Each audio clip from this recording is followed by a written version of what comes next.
સિનોર તાલુકાના સેગવા સિમરી રોડ ઉપર eco car ચાલકે બે બાઇક સવારોને અડફેટમાં લેતા બેના ઘટના સ્થળે મોત, જ્યારે 3 ઈસમોને ગંભીર ઈજાઓ થતાં સારવાર અર્થે વડોદરા 108 દ્વારા રિફર કરાયા.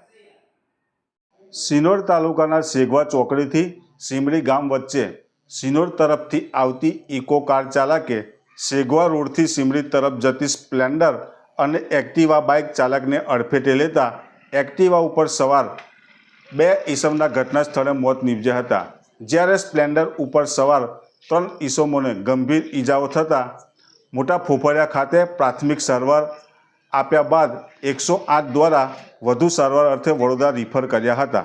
અકસ્માતની ઘટનાની જાણ થતાં સિનોર પોલીસ ઘટના સ્થળે પહોંચી આગળની કાર્યવાહી હાથ ધરી હતી. અકસ્માત બાદ ઇકો કાર ચાલક કાર છોડી ફરાર થઈ જવા પામ્યો હતો. સિનોર પોલીસે ઘટના સ્થળ ઉપર પહોંચી મૃત પામેલા તુષાર વસાવા અને અક્ષય વસાવાના મૃતદેહોને પીએમ અર્થે ફોફળિયા રવાના કર્યા હતા.